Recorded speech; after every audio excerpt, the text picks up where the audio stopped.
Yeah, we were on a mission, got my crew at my side. Hey, this is Ben Conway at Skeletron, and we've joined the Alliance. From the comic shop counter to the late night site. It's the thrill of the hunt, gotta make it mine. I'm out here searching. This is Sir Rourke, and I have joined the Alliance. Chase peace, I'm raising the stakes. Action figure alliance, yeah, we're bringing the noise, rolling deep. Hey, it's Sean. It's Audrey and Brenda. And we're Strut Family Crafts, and we've joined the Alliance. Plastic in hand, we're playing no games. From legends to villains, yeah, I got 'em all. I'm Adam from the Nameless Toy Company, and I've joined the Alliance. Every line, every way, from the past to the new. It's a bond, it's a crew, we're the real toy zoo. Tear it through the package. I'm Travis Moody from A Toy Kind of Mood, and I joined the Alliance. Call it a phase, this is just a trend. These figures got history, they're my closest friends. Action figure alliance. I'm KJ, aka Black Dingus, and I've joined the Alliance. From the base of the shelves, we're making a stand. This is our world, you don't understand. I'm Extra Retro, and I've joined the Alliance. Customs in the works, we go all night. From the rarest grills to the two-out fights. Each one's got a story burned. Well, I'm Jonathan from Nostalgia Unboxed, total idiot, but smart enough to join the Alliance. With my action toys, collectors unite. We're breaking the chains, plastic in hand. We're playing no games. Hey guys, this is Ace, and Ramen Toy has joined the Alliance. From legends to villains, yes, yeah, got 'em all. We're after legends. Hey everyone, this is Chris Scott from Grindhouse Toys, and I'm part of the Alliance. This is our prime. From legends to villains. Oh, man. Oh, the suspense. Yeah. Having flashbacks to those first episodes. Oh, where yeah. we were Yes. 5-10 minutes late. You clicked it and you were like, it's not working again. And I was like, what? Oh, dude. Yeah. Had me going. I was Yeah. worried. We did all that shit on purpose just to, build the hype or something, right? Yeah. Oh, okay. This is gonna be a good one. I'm looking forward to this one. Get to talk about lore, about comics, about toys, about the unification of storylines. Yeah. We've got a ton of stuff that I am anxious to go over, and I'm really looking forward to. Hoping everybody in chat is excited, and we can kind of, keep the flow going with questions for our special guests. And, we have to apply a certain amount of pressure because he is going to want to say, I can't say that a whole lot, or I'm not going to be able to tell you that. It's top secret. It's top secret. So We're not putting up with that too much. be prepared, Sean. There's peer pressure coming. So, Figure Fight Club's out there. We've got Jay's out there. Apparently he's pooped twice. That's good, I guess. We got Dookie, and I mean, he's one of them. yeah. We've seen Evil Dookie, but we haven't seen Evil Stick around for a while. The Evil twins, but anyway, man. Gosh, I'm. I really felt bad because beforehand I was saying, oh, let's, hopefully, YouTube's not going to cause us any problems and everything looked good. Yeah. And then suddenly it was like, But it was only temporary. It was only temporary. And we are here. We are good to go. We have a guest backstage. I don't want to leave him on any longer. Yeah. You ready for me to roll that intro and then bring him in? Let's do All right, it. let's do it. Legends collide. Okay. What? It was working. Are you lagging? I'm hella lagging. Okay. I control it. Okay. Hold on. Hello, computer. Hello, computer. Uh-oh, Trey's at the helm.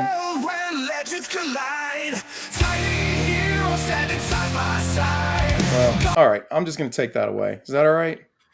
Okay. Is that all right? That's new. Well, let's come over here. Okay. Hey, Sean, what's happening, man? Hello. What's up, Sean? It's good to be here with you guys. Can you hear me okay? Oh, yeah, dude. Yeah. You look great. You sound great. we are very happy to have you. Yeah. Things are acting a little bit wonky, but we're dealing with it. Sorry for the technical difficulties, but it's coming along. We're here. We're still we've had a good streak where everything has been, awesome, and other YouTubers have been having problems, but I guess we were due. But yeah, it puts you in rarefied company for sure. Yeah, man. So welcome, Sean, aka the Lore Master, a title that I have bestowed upon you, and apparently you got a little bit of flack for. I told Bill that I need new business cards made. It just says my name and Lore Master and like no contact info or anything like that. And those out now. The official title. Yeah, so thank you for that. Cool. You are very welcome, and I think then my title becomes the title bestower. That's great. Kingmaker. Absolutely. That's what I'm running with. So, hey, we've got we've got somebody from Big Bad Workshop in the house. Hey, they even found a little vampire emoji just for you. Oh, that's excellent. Yep. Hi guys. That's great. We'll talk a lot about vampires tonight.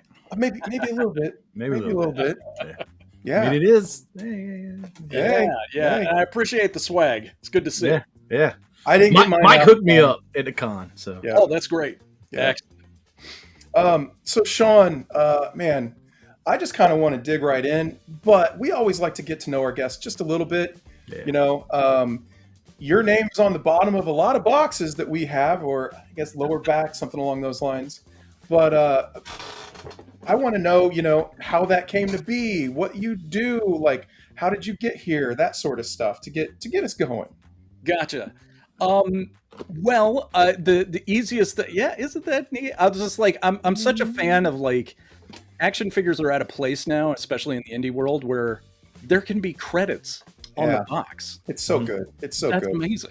You know what? I'm going to bring you up in the spotlight, the big screen. You deserve it, buddy. Oh, that's very nice of you. All right. There we go. This is doing wonderful things for my ego. Thank you so much. So in answer to your question, I mean, I guess I'm a nepotism hire. Okay. So the sort of the background on sort of my involvement is that Bill Murphy, who is the head of Big Bad Workshop, he and I went to college together and were very good friends. And then we both moved out to Los Angeles. And in our formative years as, PAs and runners, we worked at the same visual effects company together. And then we started a pre-YouTube web show that was a cyberpunk science fiction media commentary episodic show. And then after that, we just have worked on a whole ton of projects together. Okay, I'm going to stop you because you can't drop cyberpunk without like giving us a title to go look up. So these episodes, the website is long since gone, but the episodes have been migrated to YouTube by our good friend Jack Conway. They're kind of fuzzy. We're working on getting some actual pristine versions up there, but the name of the show is Amanda Hades. Amanda as in a girl's name, Hades. Okay. And we did about 12 episodes that we shot almost entirely in our apartments and at the office at work. And It's a cyberpunk sci-fi kind of semi-action show. That we made in 1999. 2000. So that was in the heyday where like Bill and I were, I want to say like 24. Yeah. 25 maybe. So anyway, we've had this very long, and I don't know if maybe some of the people listening will, kind of feel this. I don't know if you guys will also kind of plug into this, but I've found that collaborators on any given project are kind of difficult to come by. You spend your life sort of teaming up with a lot of people for a lot of different things on personal projects, not day job aside. on personal creative projects, and you find out very quickly, like, can I work with this person or can't I? Do I like their ideas? Do I not? Are they reliable? Are they as committed? Am I as reliable? Am I as committed to this project? And so Bill and I, for whatever reason, have found ourselves to be very compatible with one another in terms of who does what when. We both take it very seriously. We're both, sticklers for deadlines and stuff like that. And we kind of speak the same creative language. So when he started making toys, which was a lifelong dream of his, he had a lot of success with Eagle Force, bringing that out of, with Kickstarter, and obviously Amazing Heroes and Longbox Heroes and stuff like that. And, we had just kind of been talking about action figure lines, and I don't remember if he asked me if I had any ideas or if I just like bum rushed him and threw this at him. But my pitch to him was, I was like, well, have you ever thought about doing like a sort of like a military line, kind of like G.I. Joe, but with monsters as the soldiers, Dracula, werewolf, Invisible Man, Frankenstein, stuff like that. And he was like, actually, yes. Another friend of mine and I had that idea. We were trying to find a way into it, like an angle to make that work, and we didn't come up with what that was. and so I was like, well, what if you did it this way? And then I sort of pitched him the Forgotten King as a villain to sort of tie the entire story together. And then for whatever reason, he was just like, I think that would work. Yeah. And then it was Dracula and Van Helsing working together, and then it all kind of spun off from there. Right. So here I am on the Action Figure Alliance. Yeah, it's kind of where that ended up. We're glad you're here, man. Hey, absolutely. That's pretty cool. So, what was your writing background that you were kind of leaning on, or you said that you were in the industry, and you have an IMDb page which has a lot of credits, but I'm not sure like how applicable that work is, or I don't think there's a lot of people out there that have a title of action figure lore master or whatever. Like, so how does that kind of play into each other? That's an excellent question. I guess I would say, okay, so first part of your question, well, I'll take the second part first. So working in the movie business for, the last, God, what has it been now? It's been like almost 30 years, is extremely helpful for this kind of thing, because you are in whatever, position you're in, whether that's, somebody who's taking notes in the corner or somebody who's actually sitting there talking with the director about, maybe try it this way, or what if we did this, or, that kind of thing. You get a sense for all these different things, for economy of story, making something that is understandable to the audience. How do we hook people in? How do we keep them from getting lost or bored or whatever? What is the continuity of action? Like, all of these things are, as it turns out, very applicable to coming up with an action figure line. I didn't know that originally, but it turns out it's true. And then as far as like what my writing background is, I've just kind of been writing all the time as long as I can remember, mostly to no one ever seeing any of it. But after coming out here, and I wrote the web series that we did, and we shot some other short films and stuff like that. Wrote several screenplays, like you do when you come to Hollywood and you're like, I'm going to write screenplays, and no one reads them. And so you just, but you get that experience. And then eventually I got hired to write a couple of screenplays for a producer of some direct-to-video masterpieces. Masterpiece. Okay. And one of them actually did get produced. Okay. And then after that, got a couple other screenwriting jobs here and there, but reached a point where I was like, I kind of enjoy just writing for myself more. And so, you sort of hit that age where you're like, well, what am I doing this for? Mhm. And what I found was I do it because it's fun. Yeah. And because I feel like I kind of need to, and that's my thing that I'm sort of getting out into the world. Yeah. And it's a very different experience when somebody comes to you and they're like, I have this thing I want you to write and make it the way that I want it to be. Yeah. That's also fun, but it's very different. And so I got this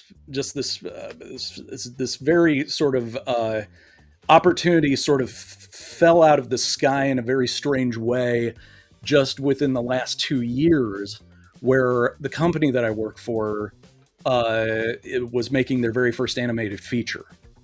And I was helping out with writing some of the dialogue for it because the script was still being written, and wound up helping out with the dialogue for the final like 15 to 20 minutes of the movie. And Cool. That was like the first time where I was like, oh my God, I'm working on something that people are going to see. They're going to hear my dialogue.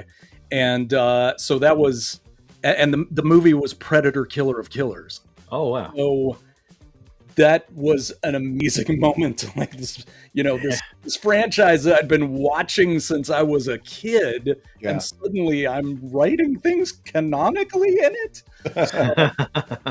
So that was crazy. That's got to feel great. Yeah, that's every creator's dream, is to work on something you've loved since a kid. Like, G.I. Joe, I would lose my brain if I got to work on something G.I. Joe. For sure. I 100% echo that. Yeah. Well, that's really cool, man. So you gained some experience doing some dialogue, some things like that, and you were able to kind of use that, right? Lean on that some, and it's easy to write on something that you really passionately enjoy. And I have your YouTube pulled up here, the Vampire's Castle. And if you go there, you will see that this man is absolutely obsessed with Dracula. He loves it to a T. He is the right person to be writing lore for Monster Force.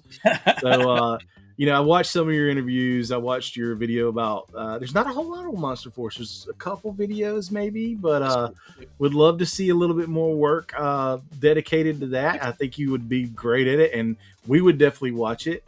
But, tell us about your YouTube journey so far. Yeah.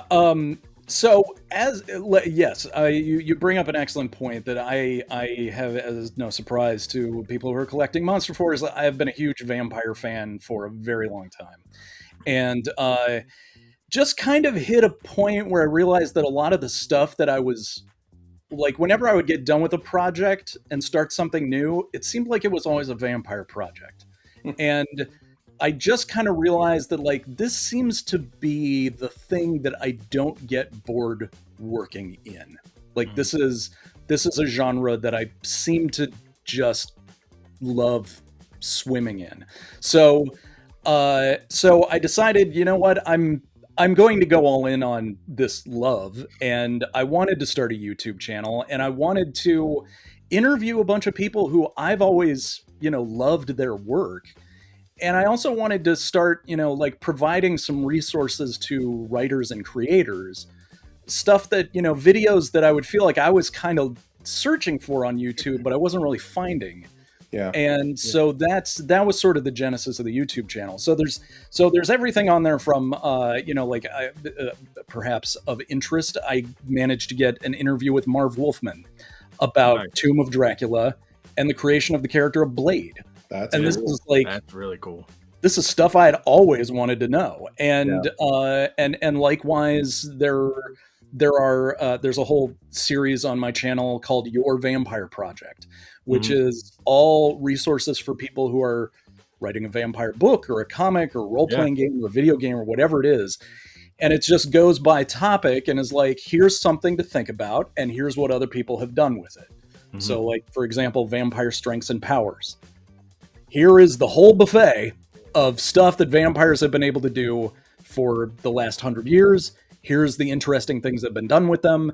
And so what powers does your vampire have? And it just it gets me excited to think that like people are out there watching this and being like, oh yeah, well what do they do in my story?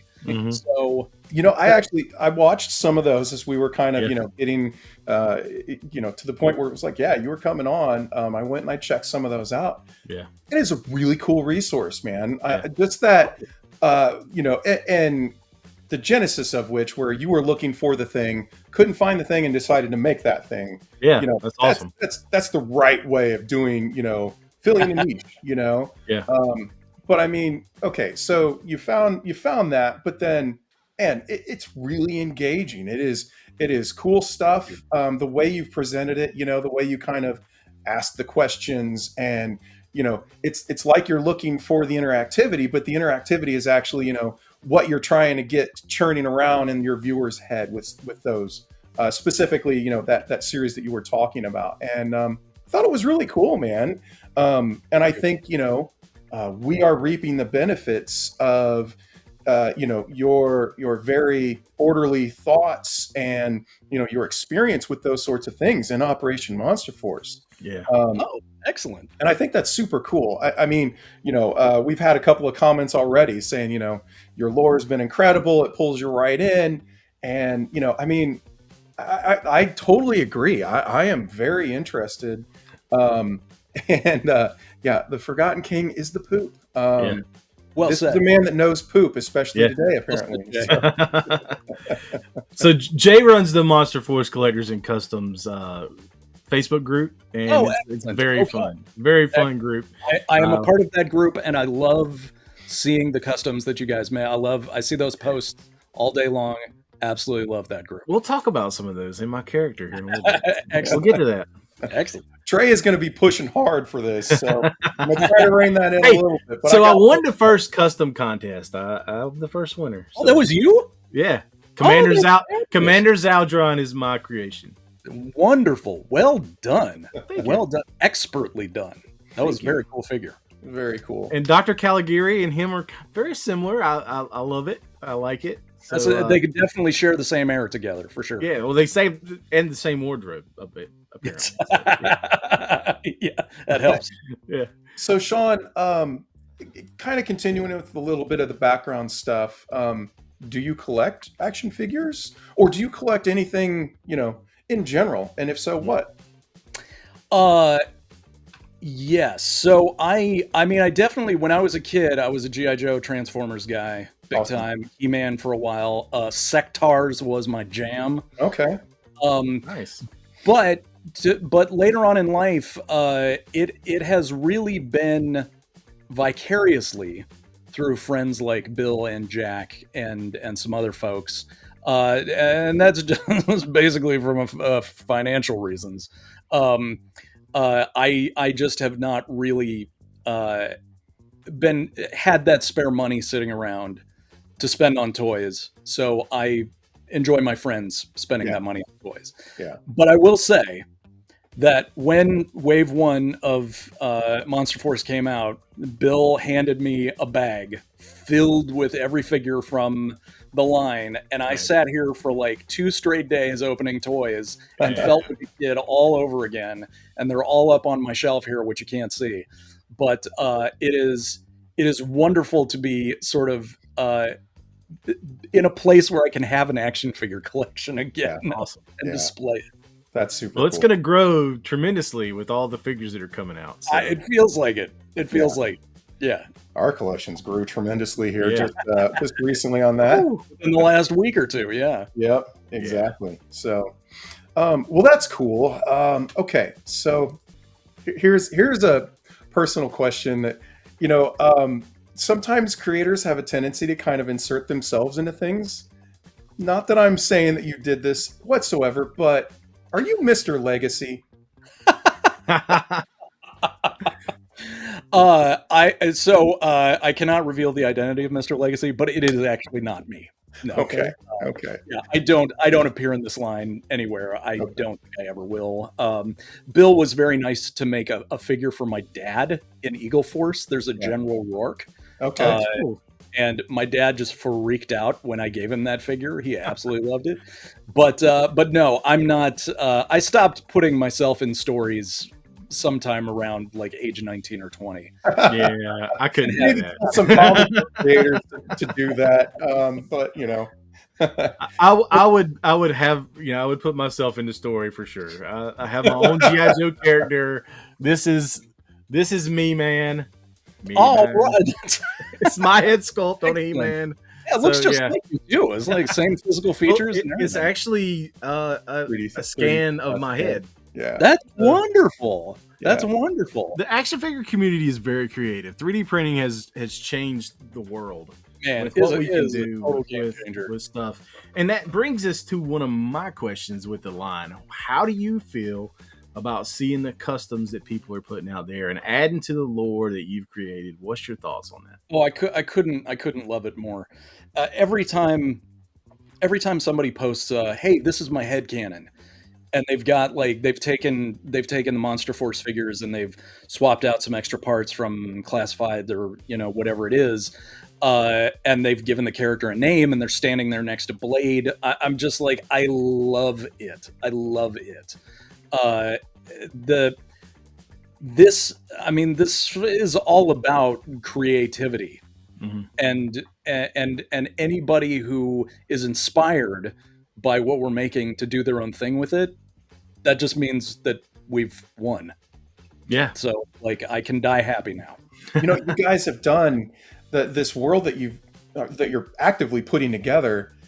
What's really, I don't know if it was super intentional, but I'm fascinated by it. Like you were talking about headcanon, just how many different things you can kind of say, this character works in there, that character works in there, like John Constantine or Hellboy, or, you go like the different monsters route, and it's kind of like, I was reading something about the Forgotten King and, how he can command like desert creatures.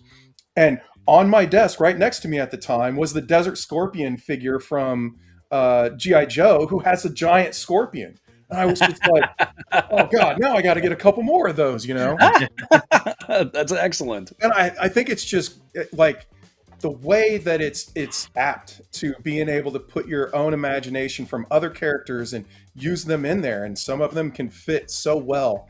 I think that's awesome. In Beast Battlegrounds, you can mix and match those display shelves. They fit with Joe's, they fit with Marvel Legends, they fit with Action Force, they fit with all these different lines that are out there. And you don't have to have everything separated. You can enjoy the toys the way you want to, and story create yourself. So yeah, and that was, that's really Bill's genius, because he is such an action figure person. Like he's been a lifelong collector, lifelong customizer. Like that's important to him.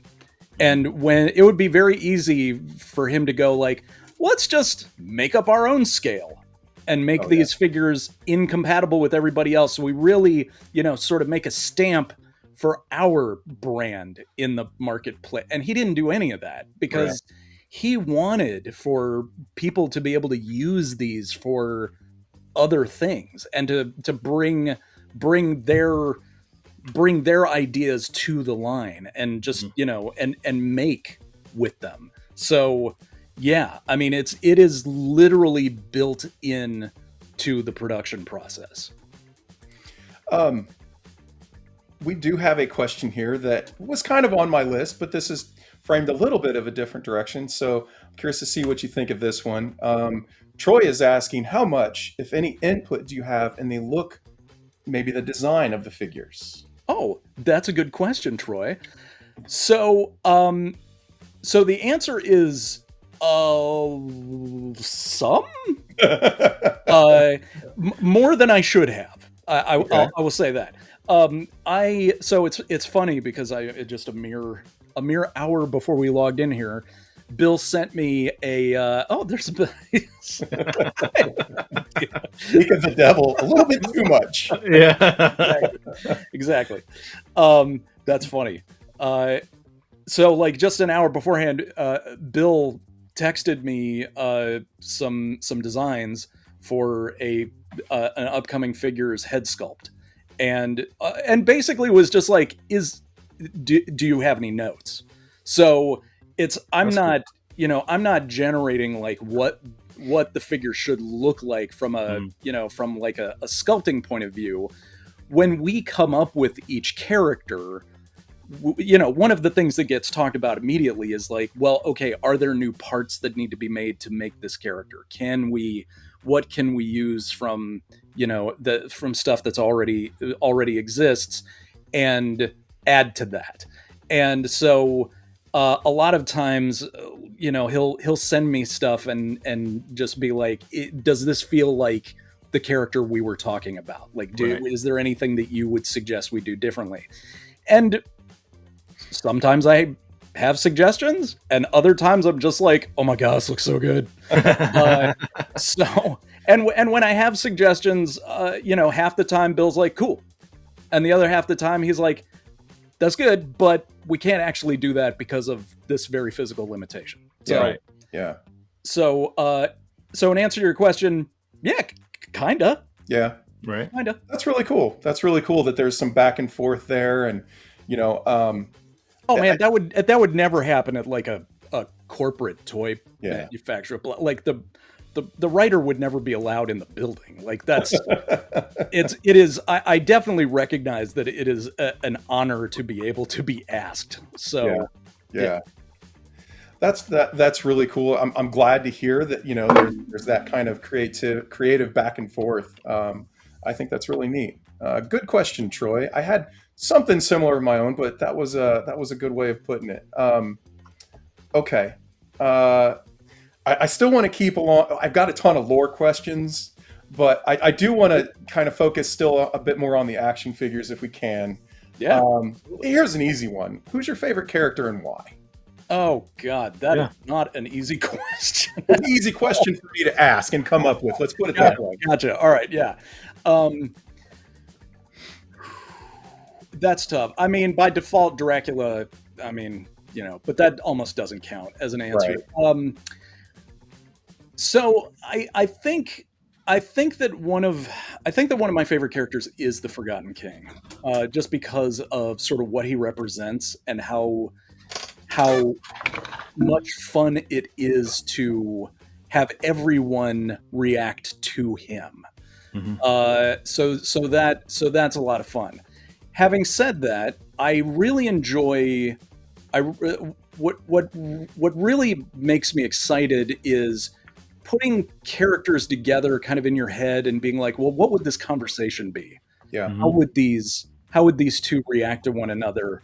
And I have a lot of fun. I have a lot of fun with Mr. Legacy.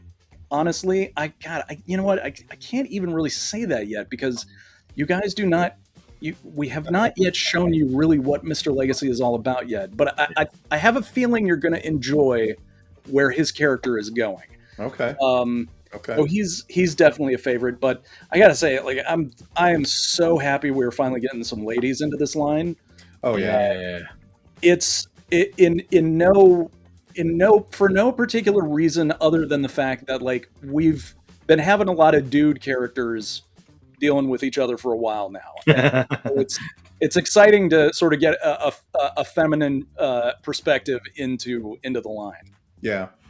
Warrior nuns. That's all you have to say. Oh, that's going to be awesome. Yes. Warrior nuns. That's all you have to say. So I'm going to come over here and bring up this. So you guys have, say you guys, BBTS has put up, on their sale listings of the figures, this digital download for this. I'm not sure if you want to call it like a primer or, it's an early and brief comic book, but then there's also, some individual pages of background of the characters and things like that. Is this wholly your writing? Yes, I believe it is. Okay. Nice. Okay. I think I wrote. If it's the Monster Force comic book, then yeah. Yeah. Okay. Okay. I think that's all me. I mean, I think they're super cool, and I think you were talking about the Forgotten King, And for me, one of the things that I dig about that character so much is that you don't understand his motives. Yeah. You know, we don't know what he's after. And, you know, he's running around the world and doing, you know, up to nefarious things. So much so, if we scroll down here a little bit, there's a couple of pages showing him like breaking into some sort of a facility and, you know, having it out with Declan there and Dracula. But we don't know what he's up to. And I think that's really cool. And we also, you know, there's this big blind spot to his background. And, you know, that makes him kind of scary because you don't know what's under that mask. You don't know, you know, not understanding the motivation is kind of, you know, that alien feeling, right? Yeah. And so I think that's pretty cool, man. I think he's a cool character. And I am, you know, I mean, one of the questions that I was definitely, you know, wanting to see if what I could get out of you is, you know, what is he after with these thefts, you know? Yes. So that, I mean, you are essentially asking what is the big spine of the entire story there. I am kind of asking that. Yeah. No, that's what you can give We me. need more. So I'm happy to say that we are working on something that unfortunately I can't give you any details on, but the intention behind it is to give you more. Okay. And that's one of the things that that we are really endeavoring to do is to get everybody more story and to get more, because right now the story as you're able to absorb it is entirely in the one-page comics that come that come in the packaging, which again, Bill's idea, genius, absolutely. Yeah. But then it's also just like the write-up on the back of the box to tell you kind of what the season's about. And there's world's most expensive single issue of a comic book. Single page of a comic book. Yeah. This comic collection is going to set you back for sure. Yeah. So we've got I've been working on a lot of stuff, and it just comes down to the actual medium by which we release it, and we're getting close. We're getting close. Bill and I just had a hour-long conversation about this over the weekend. So when they were on, we had asked that question: is there going to be comics? Is what's coming? And he says there's something coming. It's original. It's new. It's not something you would expect, and we're all in anticipation of what this is. And I know you tell us, but we're looking forward to it. Yeah, I wish I could tell you exactly what to be looking for, but we haven't quite cracked it yet from a production standpoint. Okay. So, but to get back to your original question, what is the Forgotten King's plan, and what is with all of these things that he's collecting? This is a trail of breadcrumbs that is going to be revealed. Okay. And in point of fact, there is the setup of like he's raiding some tombs here, he's robbing some museums, he's getting a bunch of stuff.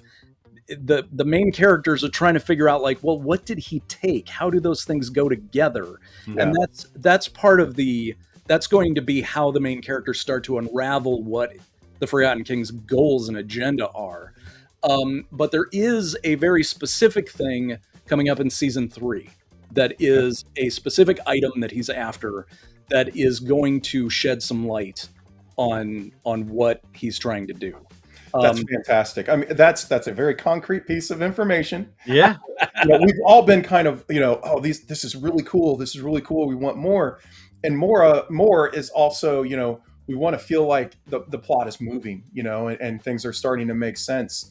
And there's been a lot of introduction, but there hasn't been a ton of the plot moving forward. So that is really cool information there. And now I'm going to be analyzing everything in season 3 to see if I can figure out what that is. So. Absolutely. So I want to get another question. I think this is a great question from the community here. So Tony Horton has asked, my question is for everyone involved with Monster Force. What are the chances of you guys opening the door to a lore contest? Oh.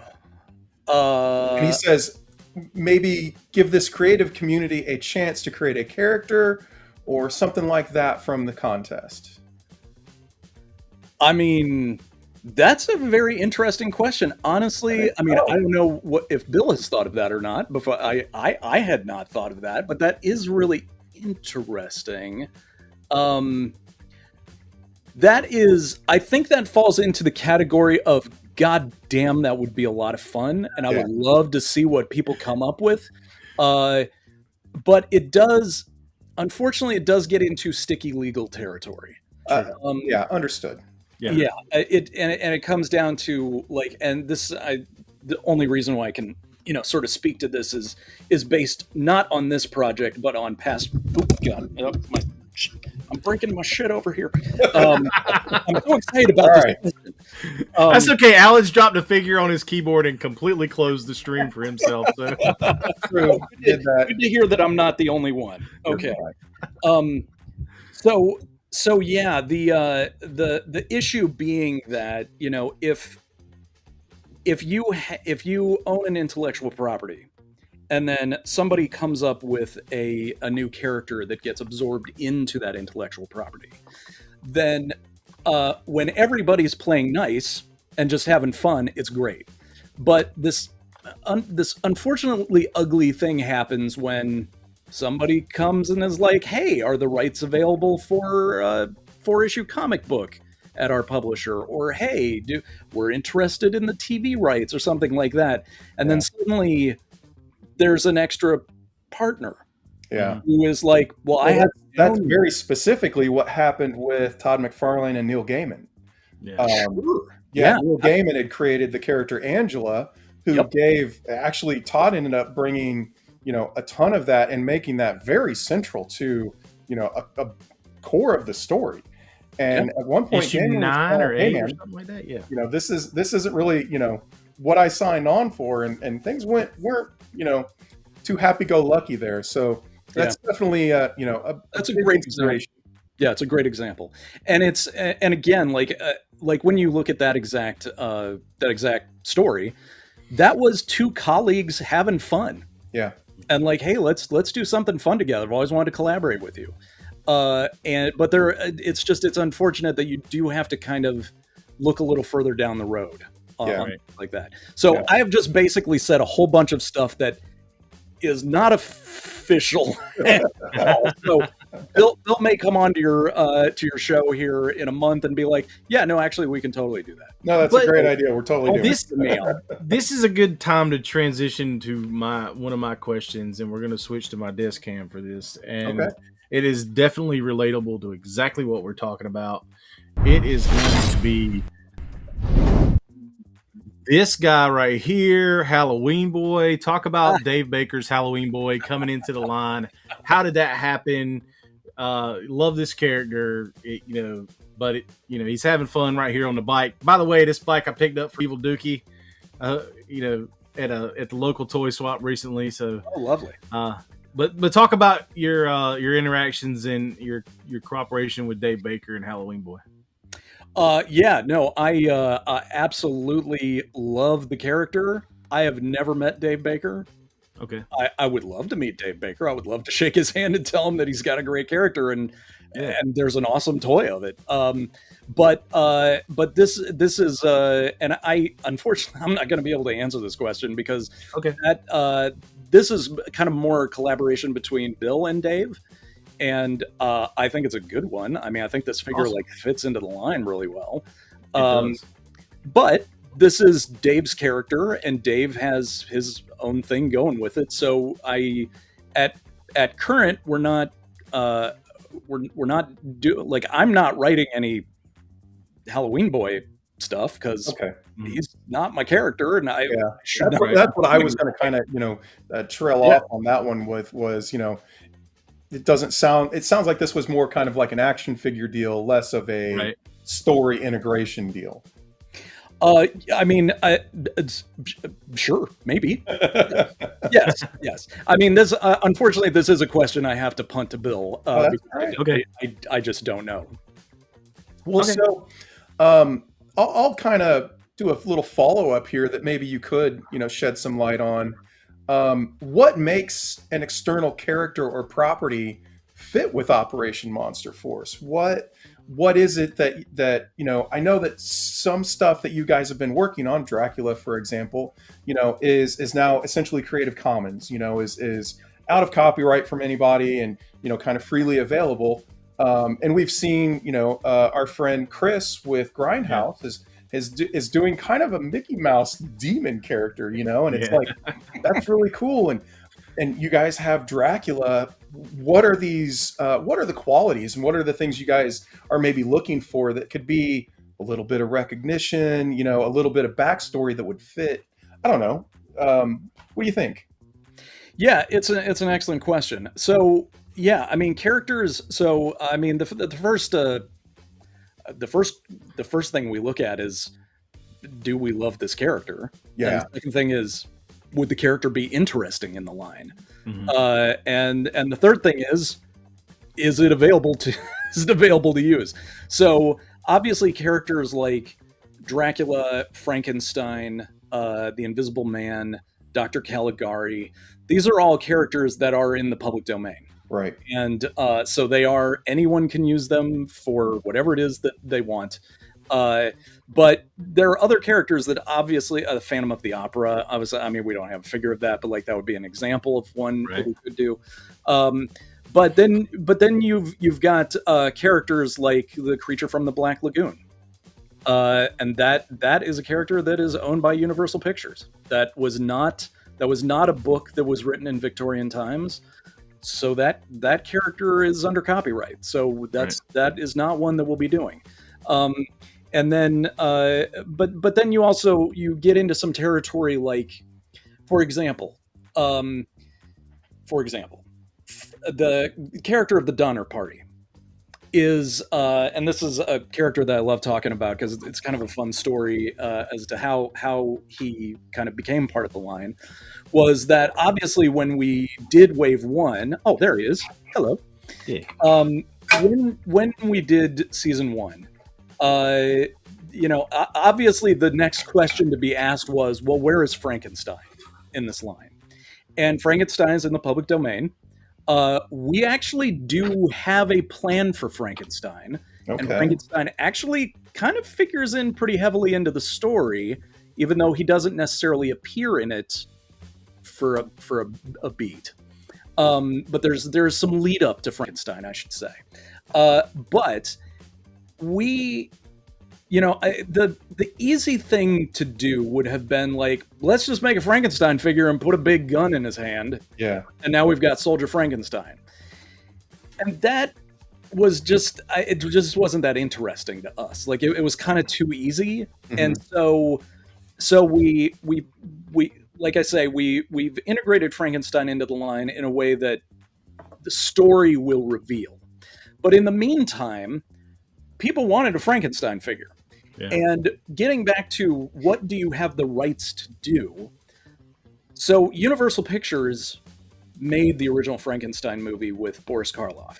And that look of Frankenstein is copyrighted by Universal Pictures. Like they designed that look. And so if you're going to put a flat-topped, headed green Frankenstein with bolts in his neck and platform boots, you are essentially violating copyright, maybe trademark. So, yeah, right. And a lot of people kind of get away with that, just, making it vaguely different enough. And maybe Universal doesn't care about, pursuing legal action on most things with that. But we didn't want to do a Frankenstein that looked like the Boris Karloff Frankenstein. But we did know that that's what people were asking for. Right. And so the question became, how do we make a figure that sort of scratches that itch visually, but is not infringing on Universal's copyright?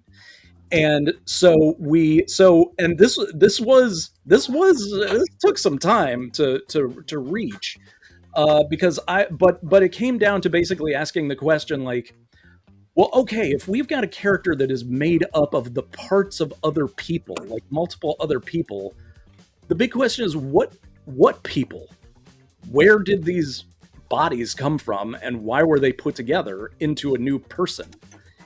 And it wasn't until I realized that the Donner Party of all of these poor folks who died out in the snow on a pass on their way to California during the gold rush, then suddenly I was like, oh, there it is.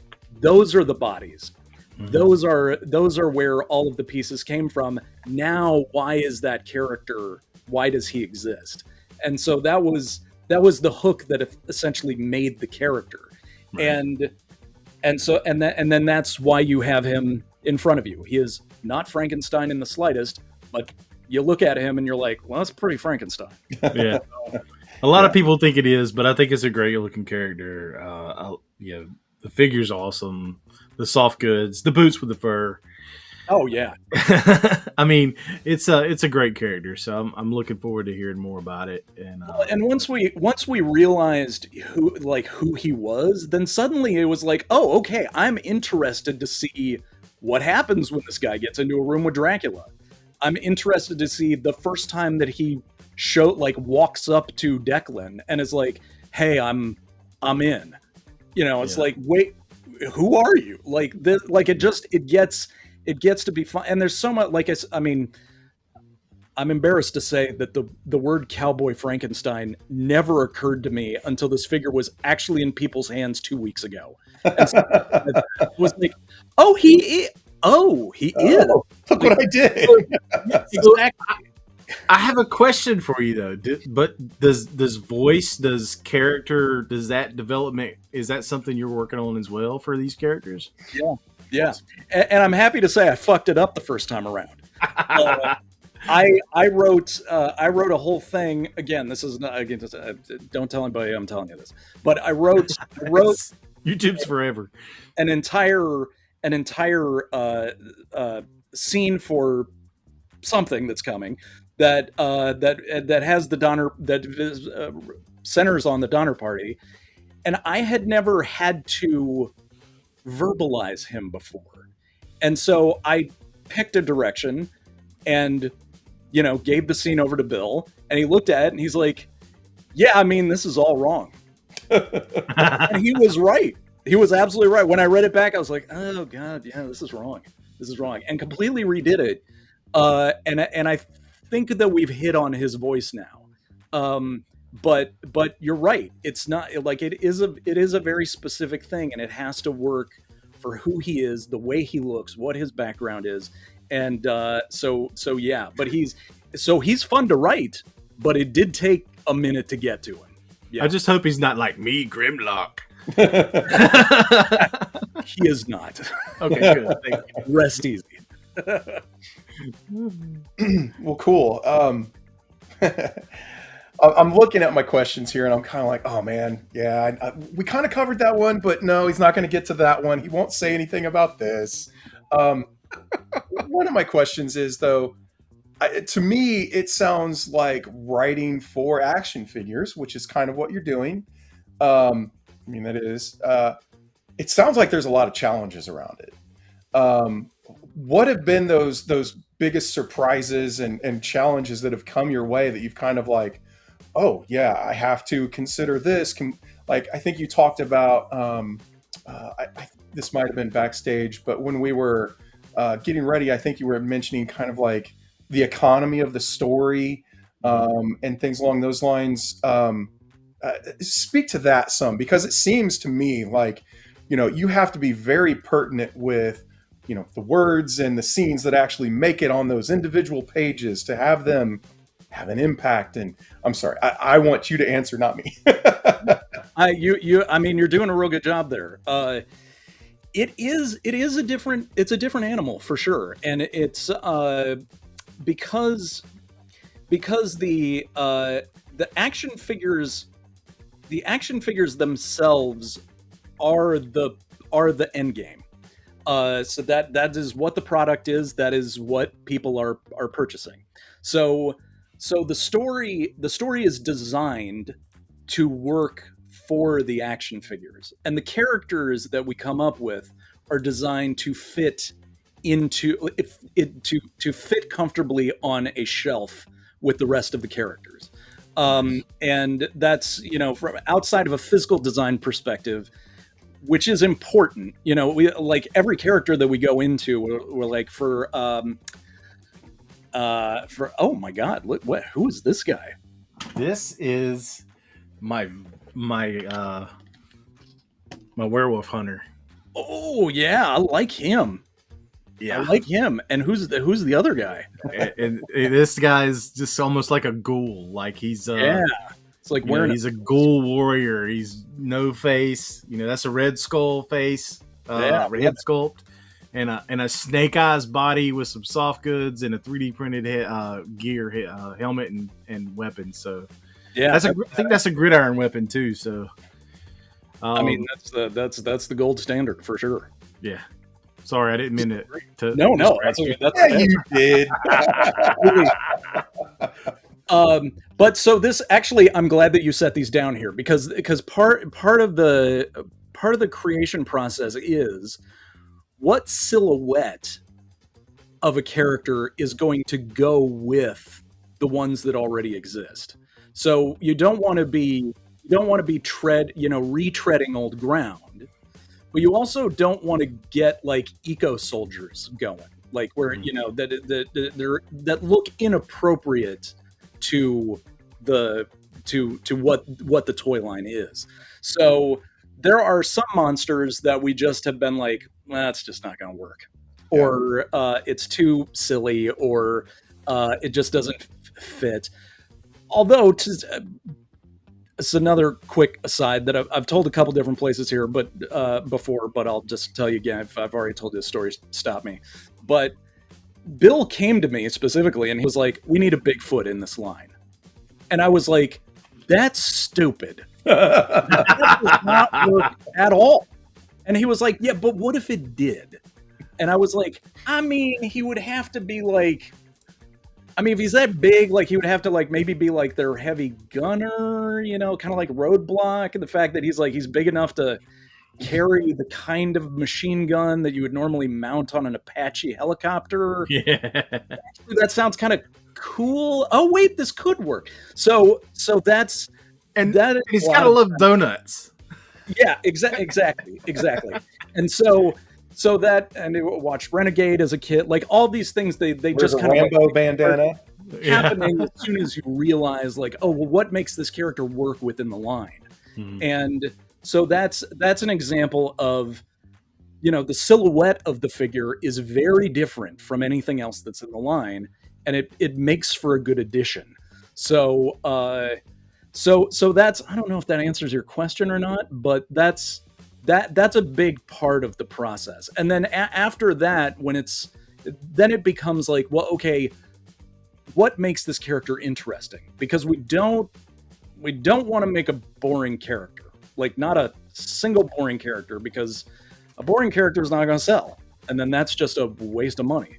Yeah. So every single one has to, we try to find ways to integrate them into the story. And a lot of times that means connecting them to other characters that are already there. So a lot of times when you see a new character pop up, they're going to somehow be related to one of the other characters that already exists, either as an adversary or a nemesis, or as a character who is maybe related, but but this is somebody's cousin or somebody's sister or something like that, or they are somebody who once served with the person in a particular military unit, so that there's connective tissue to make them a part of the group, if that makes sense. Yeah. Nice. I'm gonna come over here, and so I've got a couple of the pages, kind of at the ready to pull up from the Fresh Monkey Fiction website. Lovely. But man, the art on these things is, oh my god, pretty top notch. And I'm wondering, is this, there's lots of different ways that people have interacted with, making comic books and things like that. There's kind of the Marvel way, which is weird and seems, very strange to me. But like, how did these pages, how did this kind of come together? So interesting. Okay, so just I won't make this story very long, but Bill and I were working on a project, I'll say 15 years ago or something like that, called The Midnight Men, and it was an idea for a comic book that we wanted to do. That I think at that time was like, and maybe this will lead to some action figures. Like this, like way back before Kickstarter existed or anything like that. Yeah. And so part of like, how do we tell the story of these characters? Like, how do we let people know who these characters are without like doing a full comic book that has, you know, an entire story that integrates everybody together? Like, we need something that's just direct and fast and easy to digest. And so we wound up making a comic, which I think might actually still be available on Bill's Fresh Monkey website. You might be able to get The Midnight Men. We did one issue, and that issue had some backup 2-page stories or 2-page character bits, shorts. They're not even sure. They're not even telling a story. It's panels that show who the character is in different situations or what their origin is. And so when we came to start working on Monster Force, and it came down to like, well, okay, shall we go the Midnight Men route and do 2-page, 2 pages for each character? Bill was the one who was like, we could do 1 page of each character and then stick that on the inside flap of the packaging, and then so it replaces the file card in a way that feels more cinematic. Yeah. And once he hit on that, it was like, oh my god, this is what we're doing this for every figure. Absolutely. And I will confirm, Midnight Men, The Secret Files 1, and digital copy is on the Fresh Monkey Fiction website. Excellent. Well, technically, the Midnight Men is in canon with Monster Force. So, and Mr. Legacy is a character. Ooh, so, all right. Okay. So if you want a little extra bit of World War II story that World War II, yeah, that is tied in loosely to what's happening in Monster Force, go pick that up. Okay. That's really cool. All right. I was not aware of that whatsoever. So that's a pretty cool pickup, little nugget of info to drop on us there. Yeah. Excellent. Awesome. All right. So, Trey, do you have some more questions you want to throw by Mr. Rourke here? Plenty of questions. So is there official comic book coming? I know we've kind of addressed that, but is there going to be anything official coming down the pipeline in the future? The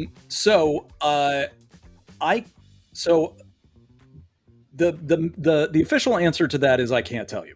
Okay. But here's what I can tell you to sort of get around that question, is that the comic book, and again, if Bill were here, he'd be able to tell you exactly what the issues are. I'm just going to paraphrase from conversations that he and I have had. So if you talk to him, he may be like, Sean's actually kind of wrong about some of this stuff. Totally fine. But there are kind of 2 issues with making a comic book for an action figure line of this size. And the first one is that it becomes like, we all think of like the old G.I. Joe comic book or the Transformers comic book, which I collected religiously. And it was always great to see, you hit like issue number 16 and suddenly like Rat Bat is in it or so, and you're just like, oh my god, I can't believe we actually get to see Rat Bat. But there are so many characters that it's difficult to give any of them enough time, right, for you to really enjoy them. And because every single panel of a comic book is precious, it is, you get like, if you think about, if I read an issue of the X-Men, 22 pages, it's maybe 3 scenes, maybe 4, and it's essentially just one big long conversation that is mostly broken up by fights. So there's not a lot. You don't get a lot of story out of a single issue of a comic book, which means you need 12 issues, you need 24 issues, you need an ongoing series, and especially copy back. Yeah. And so then that leads to the second problem, which is the cost. It is very expensive to make a comic book, and especially if you are not a company that makes comic books. Right. So that's sort of the those are sort of the two problems that we keep running up against, which is why we are attempting this thing that we have in the pipe, is because it kind of gets around a lot of those issues. Right. And it's unfortunate because the first and obvious thing that you would want to ask for when it comes to an action figure line is, give me a comic book. Yeah. I know I'm asking a lot by saying, give me an animated television show with 16 episodes. Right. That's probably not in any one person's ability to do. But a comic book feels like it's sort of in that median territory of like, it's possible. It only requires a team of like 6 people to make that happen, and as opposed to a team of 1,000. And so that feels like what I should be asking for and what I should be wanting. But those two problems that I mentioned are the problems that we kind of keep being faced with, and we don't want to make a first issue of a comic book, maybe get a second issue 6 months later, Right. a year later. So like telling a story over that amount of time where you only have 22 pages of artwork. People lose interest over time, and that's definitely the truth. So, and it's not a satisfying experience as the reader. But I will tell you this, as an action figure collector and a comic book fan, people like Animal Warriors of the Kingdom, their storyline pulled me in to where I bought more figures because I was more invested in the storyline. So having that storyline available, and even just having the one page so you can get a piece of it, it helps. Definitely. Yeah. And so all of that to say that, like, we hear you, we would love to do a comic book, but it just comes down to, is it the best medium, and is it affordable to do? So awesome.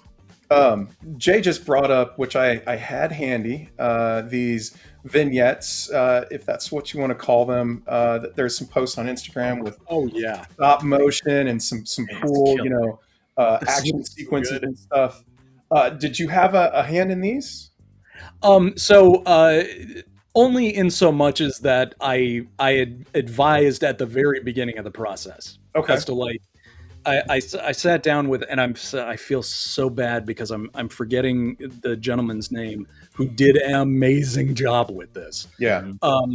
But all it was he basically was like, I have this thing that I want to do.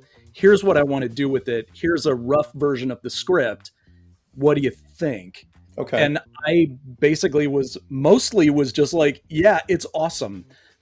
And I only gave him a couple notes that were based on like, this particular thing probably wouldn't happen because this character is not going to go that way. Like, there's no way anyone would know that just because the only thing that's available is the action figure. But I was like, there will be stuff that will come up very shortly that this one shot that you have is going to kind of contradict. But it was very little stuff like that. The rest of it was all this guy, and he did an amazing job. He did. Oh, yeah. That's fantastic. Okay. So, I do have this pulled up here, but I have another question that I want to see, what kind of kernels of little nuggets of background we can get from you on this one. We've talked about some of the bigger things. We've talked about, I was asking about what the Forgotten King is trying to go and assemble with these thefts and things. And I get it. That's the huge spine of the story, is leaning on that. But here's one that I'm curious what you can actually say. Somehow Declan has managed to keep Dracula in check. And I am curious, what kind of, is this a physical thing? What can you tell us about that? What is he doing? I love how you pulled the other vampire in, and that I'll let you talk about it. Sorry. So it is here's what I'll say about it. I will not tell you exactly what the thing is, but I will tell you how we arrived at it, and maybe that will satisfy something. Okay.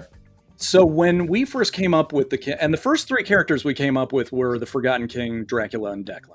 That's great. And yeah. we wanted for Dracula to be canonically the Dracula from the book, the Dracula that we're accustomed to seeing portrayed in the movies.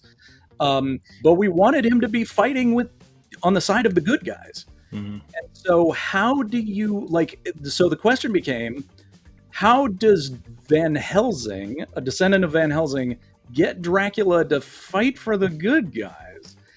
And the answer was, it didn't matter at the beginning, because we needed it to be a MacGuffin. We just needed it to be something.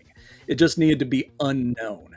And this is one of the things where when you're writing a big story like this that is going to stretch on for a while, you leave yourself sort of little back doors. You leave yourself sort of unanswered questions, things that you know are going to be important, that you are going to flesh out later. But what is more important at the moment is that whatever it is, it exists, and that makes Dracula a good guy. So when we first came up with this, however many years ago it was, I didn't know. I had no idea. But over the course of the last 2 or 3 years, in plotting out the long-term story, and I don't want anybody to worry that this is an ongoing story that does not have an ending. That is not the case. There is a specific story that takes place over X number of seasons that results in a massive conclusion, so there is an end to this. It is all leading somewhere. Nice. But having said that, part of writing something like this means that you have to leave yourself enough room to stay nimble, because the fans are going to come up with some things that they want that you just never thought of. Yeah. Or they're going to en masse say, it would be so cool if this thing happened. And so you don't want your story to be too rigid to where you can't integrate that stuff. Okay, so I'm going to interject here, and I like. It sounds like you guys are striking a balance between, these are the big plot points that we want to hit, and you have some flexibility of meandering that, that story around that. And okay, on the other end of the spectrum, we have Ronald D. Moore. Sure. The guy who did Battlestar Galactica, and the whole tagline was, the robots have a plan, or, it was something akin to that. I'm paraphrasing, obviously. Yeah. But the writers didn't have a plan. and it showed, and it kind of, for me at least, it fell apart at the end. But it sounds like you guys are, which seems like the extreme version of, let's leave ourselves some room, versus the actual, the middle ground, where it's kind of like, we know what things are happening and we're going to get there, but it might take a little bit of a twist and turn that we don't even expect on the way. Yeah. Is that a good way of putting that? That is a good way of putting it. And we have, obviously I don't need to drag out all of the pop culture examples of things that left people disappointed at the end of season 7 of something, because there are a lot of them. Yeah. And there's a lot of slack to be cut for those things, because they're unimaginable pressures in making a television show that have nothing to do with the story that affects the story. I mean, you have one actor gets pregnant, and you have, and it's like, and that's fine. But like, but then you come to situations where, like, the writing team planned out a 5-season arc, and they hit season 3. And the studio or the network was like, we really like this actor. We had to cancel their show, but we want to put him in your show. So you need to figure out how and he has to be a regular, like he has to be in the opening credits. So he has to be important. And you're like, we didn't like. There's no room for this. But too bad. They're writing the check, so you got to figure out a way to work this dude in. Yeah. And then you hit, season 4, and you're like, okay, we're gonna wrap this up next season, and the network's like, no. Money with this. You got to draw it out. Yeah. Or by the way, you thought you were making 10 episodes this season, and it's actually 16. Yeah, exactly. And so that's so we are lucky that we are not in a situation like that. Yeah. And so that is a good thing right there. And that's why I always cut a lot of slack to any show that is a disappointment. It's most times it is not the showrunner that you have to blame. So that said, you're absolutely right. We have seen enough examples to know what is going to be an unfulfilling conclusion to the storyline, and so we're definitely planning it with as much needability as we feel like, enough elasticity. Is that the word I'm looking for? Okay. So that we can incorporate the things that people want to still get to a satisfying end that we have scoped out. And as far as what the thing is that Declan is using to control Dracula, I will just drop this little tidbit. The thing can be found in Bram Stoker's novel. Ooh. And that is all I will say. Cool. That's cool. Yes. I know what it is. Oh, okay. I think so. Okay. One thing we haven't got to yet is the Order of the Crimson Moon. And I have it pulled up and can share. Please so do. I want to pick one up and share it on Big Bad Toy Store and show these guys here. Talk about the Order of the Crimson Moon and just elaborate on the Order of the Crimson Moon, if you will. Okay, so this does tie into Monster Force. In fact, it ties in very directly to Monster Force. There is you may recall I mentioned about 20 minutes ago that there is a specific item that the Forgotten King is after that is going to become evident in season 3, and that specific item currently, I don't see any reason why this would change, but take this with a grain of salt. If we figure out something better, what I say now will be wrong. It's not canon until it appears in print. But the item that the Forgotten King is after has its origins with the Order of the Crimson Moon. Ooh, and the Order of the Crimson Moon also is the destruction of the Order of the Crimson Moon is an event that has repercussions that set up things that happen in the Monster Force storyline. Oh, that's cool. Yeah. I don't know if it is appropriate to call it a prequel, but it is probably appropriate to call it a catalyzing event. Blood for the Baron. It's Blood for the Baron. Okay, yeah. If you know that reference, you know what I'm talking about. But I'm excited for that part of it. Gotcha. Excellent. That's cool. So is this is the story of the Order of the Crimson Moon, like, are you guys plotting it out to where you're trying to kind of have them run in parallel and have one kind of, bounce off others, and the repercussions from this you're going to get in next season of blah? Yeah, this is something where I don't have any guidance from Bill on what I can reveal about this. So we'll say hog wild, right? So yeah, exactly. So I'm just gonna make some stuff up right now. Okay. So I just love that it's. I'm gonna be able to make what I want to make from it, and I'm still probably gonna want the figures from the Order of the Crimson Moon, but the Crimson has a major part of what I'm talking about, so you know what I'm talking about. Not everybody will, but it's kind of a deep. Any idea what you're talking about? It's kind of a deep European cut of another force that has action? I wouldn't know anything about that. Okay. But what I will say is I would not be surprised if people use these figures like any others to customize some cool stuff. Right. The hope is that when we do tell this part of the story, you'll be like, I kind of want to put these guys back together again. Yeah. In the way that they were packaged. So we'll see if that works or not. I don't know what you mean by that. All right. Well, cool, man.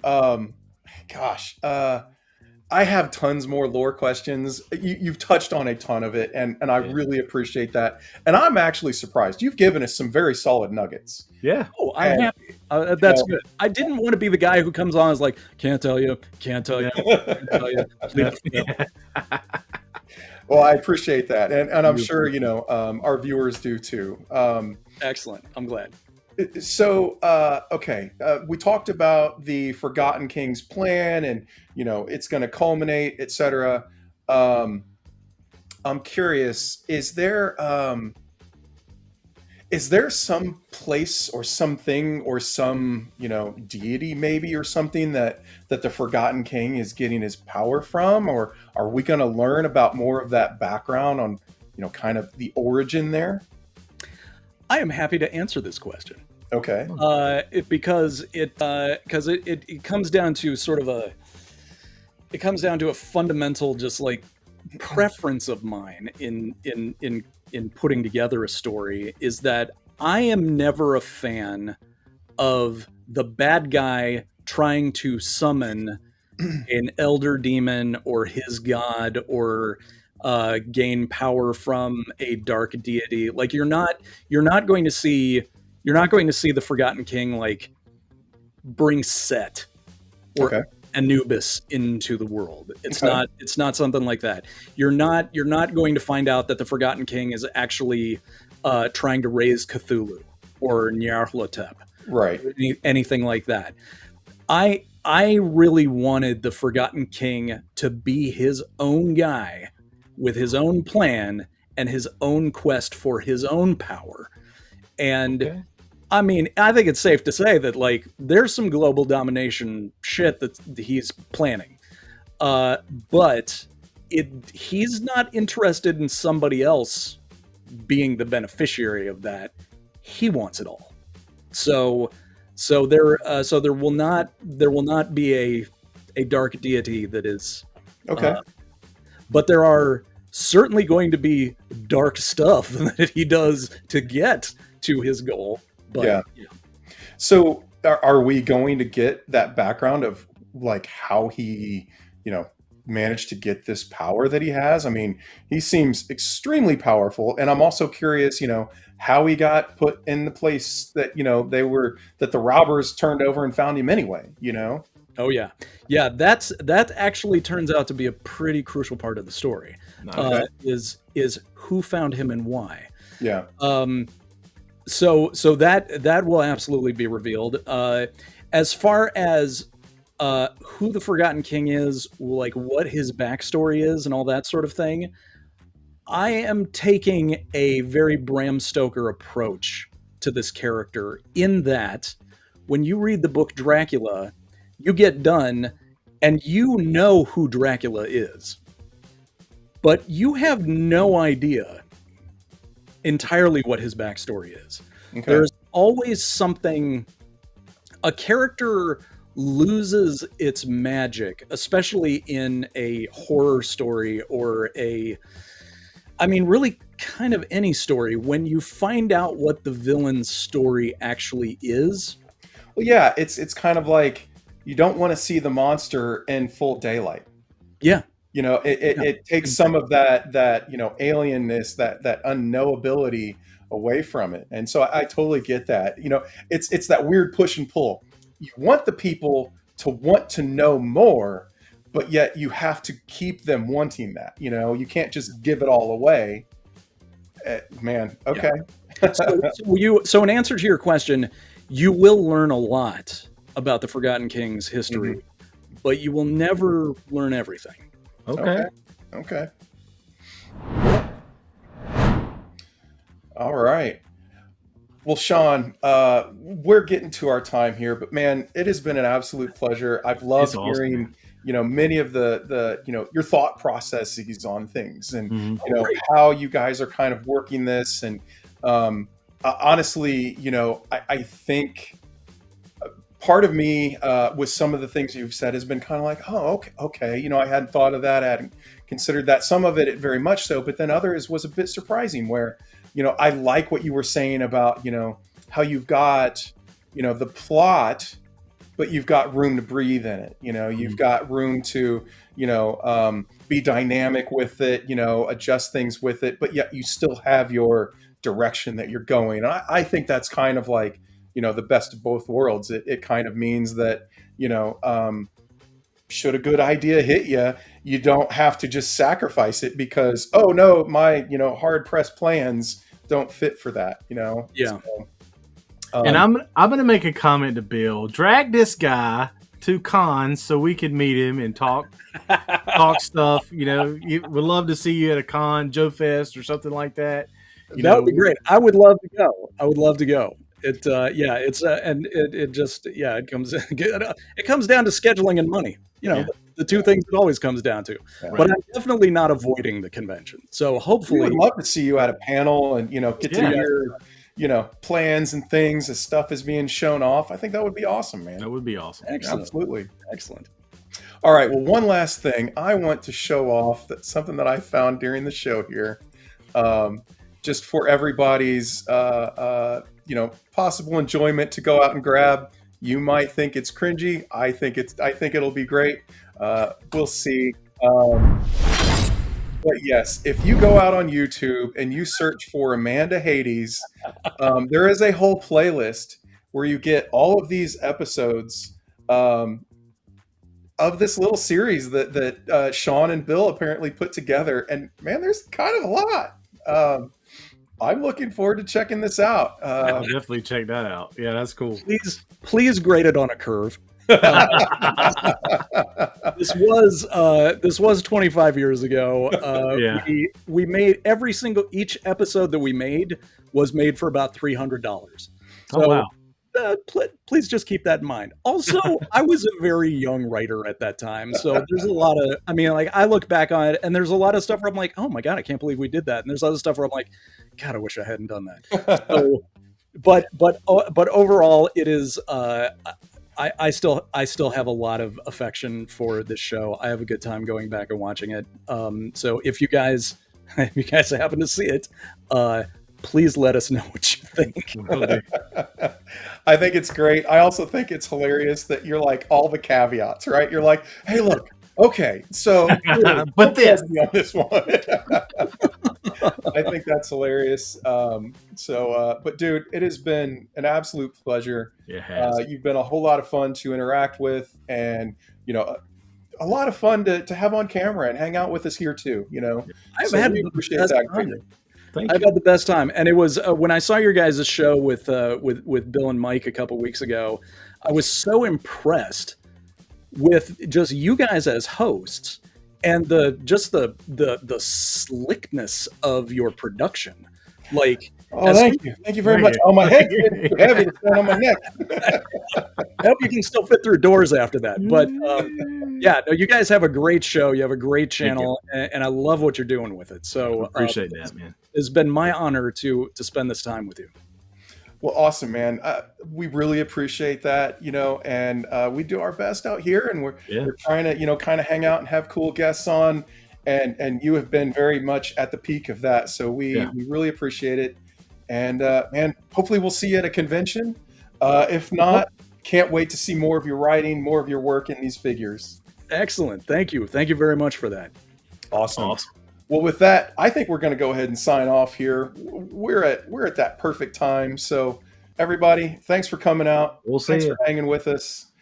We will catch you next week, where Trey is going to tell you how he's gone off the deep end on Transformers. All right.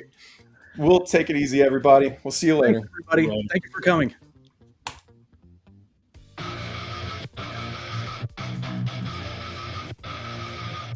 Yeah, we were on a mission, got my crew at my side. Scouring the shells, we're down for the ride.